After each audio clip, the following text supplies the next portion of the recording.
With doing all of the review that we've done before because we've done it before. And I think we've got this pretty well down by now. And I'll start sharing the screen and then I'll get us going on the PowerPoint.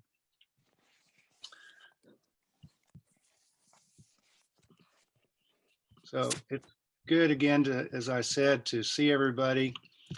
We'll dive in. This is week 3. The one thing I will say is that in these plenaries, whereas I've said that we're drinking from a fire hose, for the most part, I meant in the quantity, but I think tonight it might be the intensity, especially when we talk about the pain side or the suffering side, as we talk about pain and pleasure. So let's go ahead and get started. The parable tonight is, I called it the parable of catching a plane, but it comes from an ethicist, John Barr, and he calls it controlled and automatic processes. And it basically goes like this. Imagine that you live in Philadelphia and tomorrow you're catching a 6:26 a.m. flight to London Heathrow. And yeah, you've got to pack and you've got to figure out what you're going to set the thermostat on. But when you think about getting to the airport in the morning, there are things that you have to start planning. You have to, at night, you have to decide, okay, how soon do I have to get there? It's an international flight. Well, the answer is 2 hours, which is absurd, but you have to. And you have to set your alarm and you have to figure out how long it's going to take you to get dressed and what route are you going to take and what's the weather going to be like tomorrow. And all of these things you intentionally think about. But in the car, assuming that you decide to drive yourself to the airport, there's so many things you do you don't think about. How far back are you from the car in front of you? How warm is the temperature in the car? What radio station is it on? These things just happen. You don't have to think about how hard to press the brake as you approach a red light. So there are some things that we do that we're on automatic and some things that we're having to control. And of course, as a parable for what it means to live a life worth living, we can go through life on cruise. We can go through life on automatic. But what we're trying to do in this case is to do some controlled thinking, to think about our processes. So that's what we're going to do tonight. As always, we have the quote from Socrates, an unexamined life is not worth living. And we have the 2 questions as just a kind of reminder. What do you think makes for a life worth living? And how do you decide on an answer? And we've come to the middle of our 5 weeks. And this time we're looking at pain and pleasure. And I've called it hooked on control, which we'll see in just a second. So let's get started. The quote, hooked on control, comes from Kate Bowler. We read a piece of that book. She says, control is a drug and we are all hooked. Whether or not we believe in the prosperity gospel's assurance that we can master the future with our words and attitudes. And I think she's spot on there. We do want to be in control. So several questions. There's certainly more. But if happiness is one of life's pursuits, what does happiness look like? Is it the same as joy? Is it different? How exactly is that the case? Is the good life one of comfort? Most of us would probably vote for yes, but can suffering be a part of a life worth living? Is a positive attitude enough to provide happiness? How does one live in joy while so many suffer? And how does your social location affect your views? And maybe more poignant than ever, what about the pandemic when it comes to thinking about pain in particular?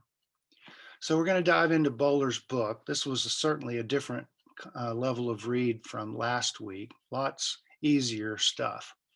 She describes the prosperity gospel, and it's a belief probably familiar to many of us because of TV and scandals. And for the most part, and it's a little more complicated, but promising health and wealth. But for her, this was quite the contrast with the poverty of Jesus that she'd heard about and the simple Mennonite lifestyle of her childhood.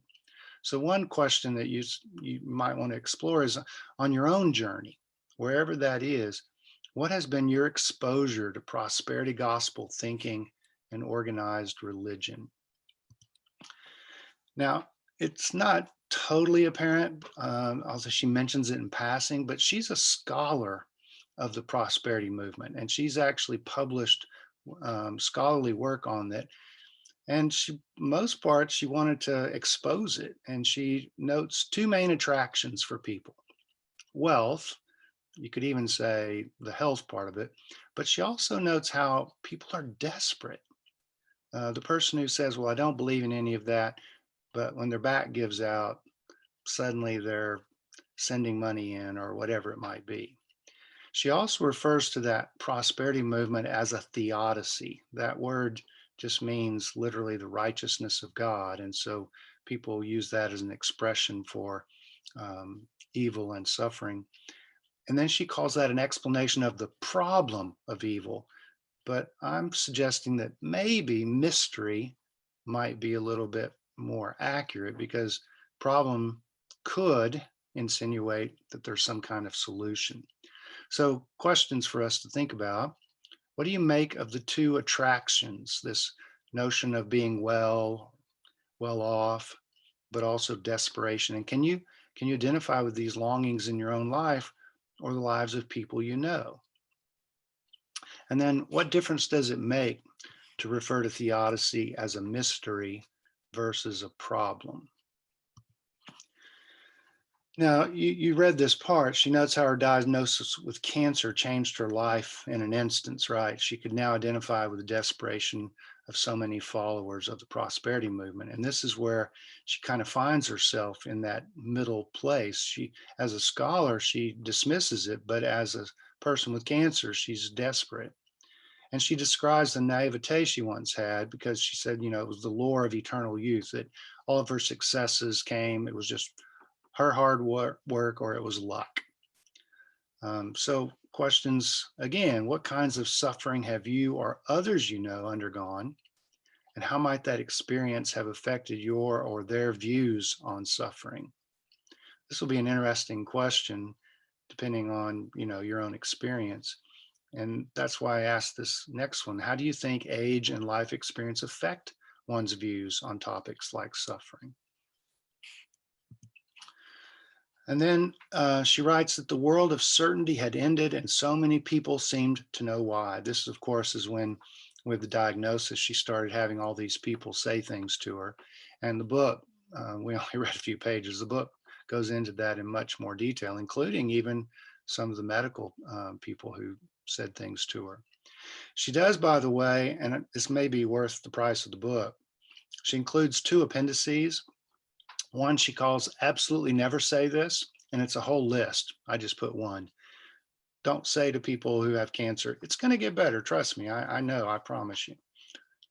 And then she has another appendices that she calls "Give This a Go." For example, "Can I bring you a meal? Would it be okay if I brought you something?" So, a couple more questions for us to think about. Why do you think people are quick to offer reasons for the suffering of others? And what's the difference between talking about suffering abstractly versus amidst the pain? How might we be sensitive to the views of others? I'll tell you that in the pilot, this was probably one of the most contentious topics that we addressed, because people come at it with different views, different philosophies, and some people are in the midst of suffering. And so I think, it's a good reminder that as we go into the small groups and as we talk about our own journey and the journeys of others we know, and especially in regard to suffering, we want to be really sensitive to the views of others. The Singer essay, you remember his name. He's the one that came up with that child in the fountain exercise that we talked about. It's just a brief little fun thing. It comes out of this book. And these 82 brief essays on things that matter is a really wonderful little collection. And I thought it was an interesting excerpt there, an entry, his being invited to Bhutan for this conference on gross national happiness, and how that just kind of blew him away. And as you read, he notes these two approaches to happiness. There's the kind of put things in the scales, right? Surplus. If you have more pleasure and less pain, well, then That would be a happy life. And then the other one was not so much measurable, but just a kind of general sense of having lived the good life. Some people have that sense, some people don't. And he makes the observation that countries in that former category, it may be a reflection of their culture, whereas the latter one tended to be richer, the wealthier nations. So questions like, do you think happiness can be objectively measured? What role do you think health, standard of living, and education play? And we have such a diverse group of people in this course, and so I hope that you'll have some fun kind of playing with those. But we have some other stuff that we want to do here that we didn't read. You may remember Miroslav Volf. He's the one who pioneered the Yale's Life Worth Living course and also was with us a few weeks ago, I guess maybe a month ago now, with David Brooks. One of the quotes that is in our handout this week: no matter what we possess or experience, and irrespective of how we act, if we miss joy, we have missed all. So we're going to begin with the pleasure side of the equation and work our way to the pain. Another of our quotes this week comes from James Shaw in his book on the unseriousness of human affairs. The real crisis of our being, if we would only reflect on it, is that we are given too much, not too little. That we are made for a joy we are tempted to reject because we cannot imagine it. So I think this raises a lot of questions. I mean, this is his take, but do you believe that humans are made for joy? Is that a given? Is that our default setting? And do you think we reject such joy due to a lack of imagination? Or is it possible that some of his assumptions, like that we're given too much, would everybody on the planet agree with that? Probably not. So some good stuff to wrestle with there. I also love Anne Lamott's little book, Help, Thanks, Wow, which she nicknames the 3 Essential Prayers.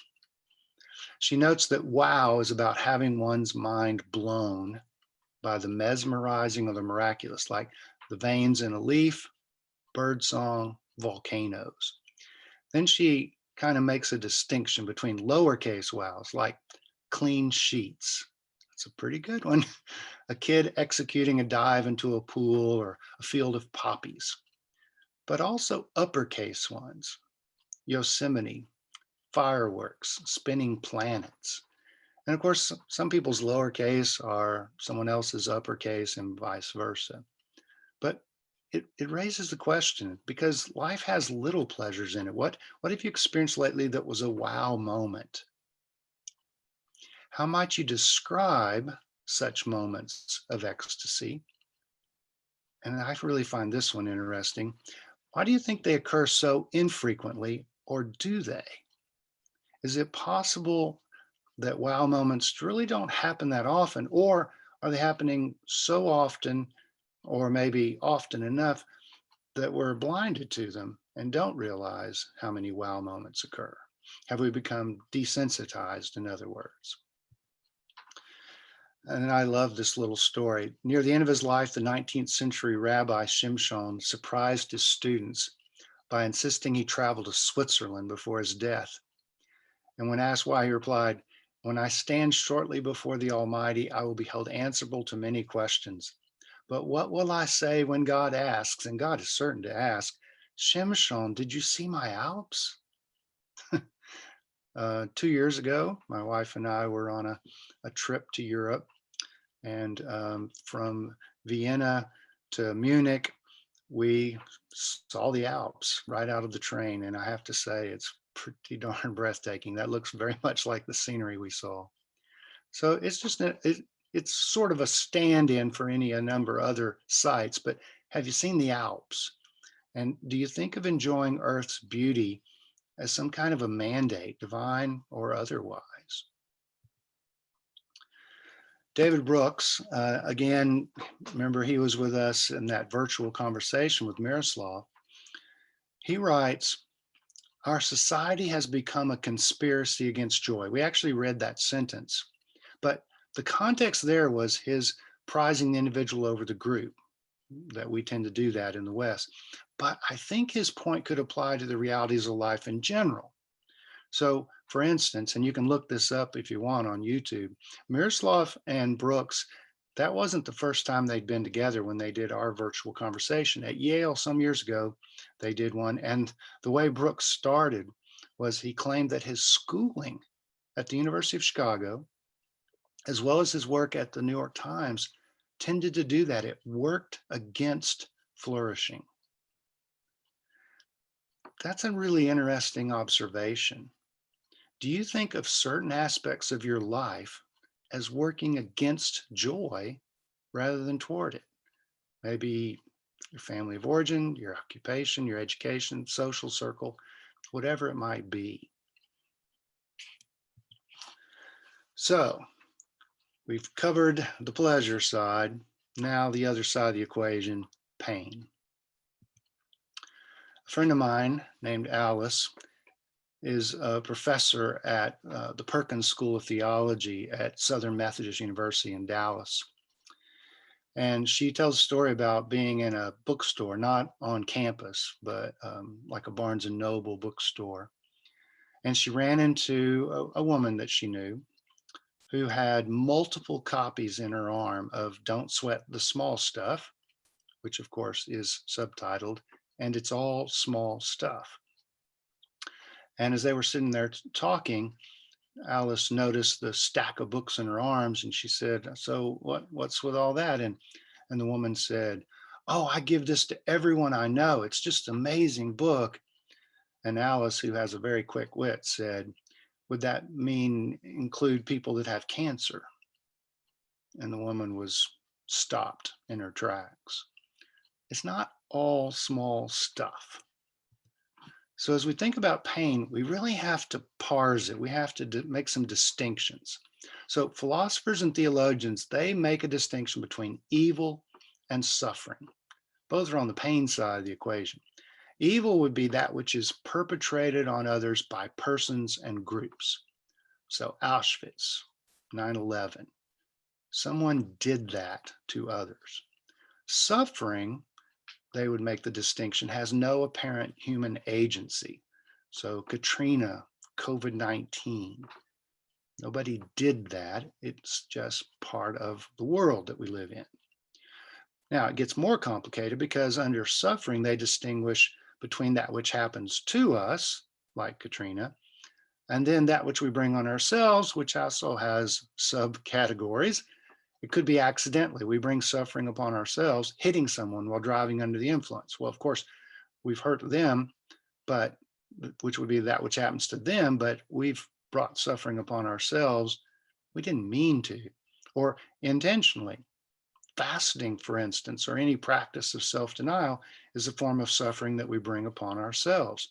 So you can see that the pain side of the equation gets really complicated really fast.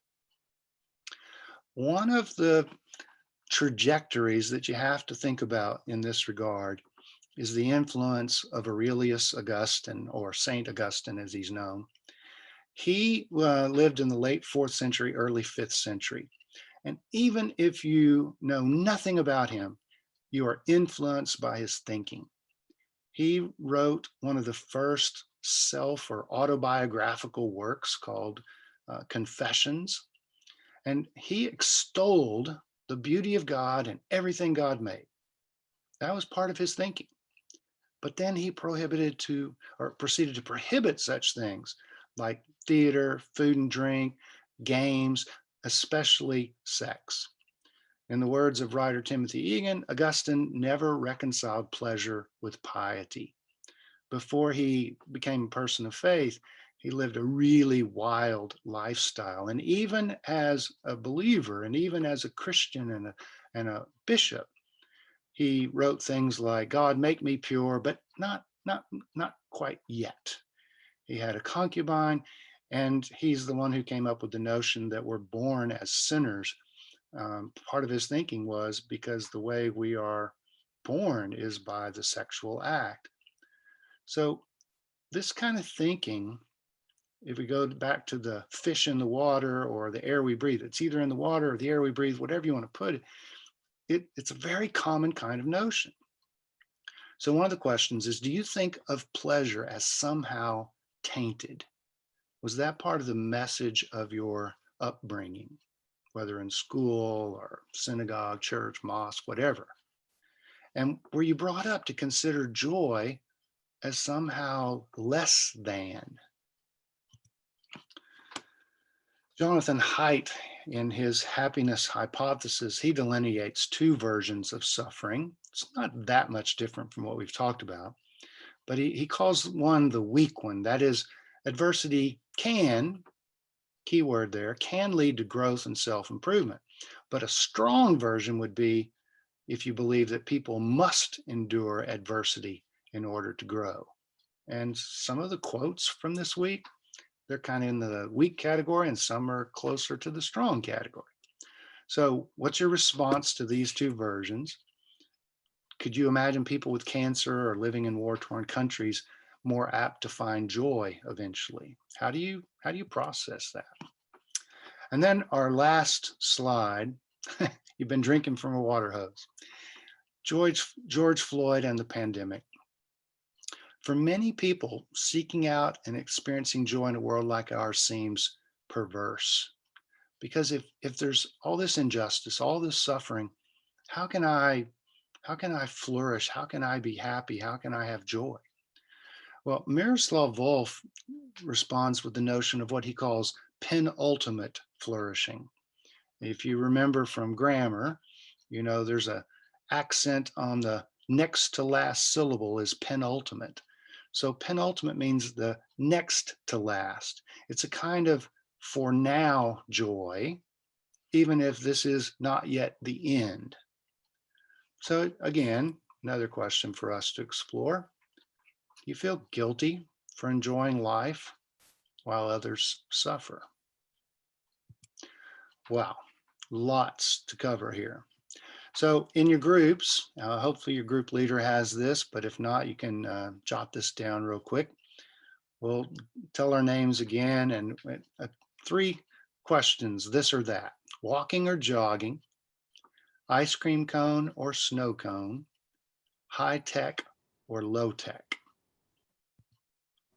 We also have all those quotes. You can work through those. Which ones did you circle? Which ones did you like say, oh my gosh, that is horrific? Or which ones did you laugh at or really spoke to you? And then just a reminder of the questions, and these are on the handout as well as we wrestle with these. Our final words tonight come from Rumi. The wound is the place where the light enters you. And as we've said before, it's something to think about. So I'm going to stop sharing, and we'll let our fabulous tech team put us into groups, and I hope that you have a really wonderful, rich conversation.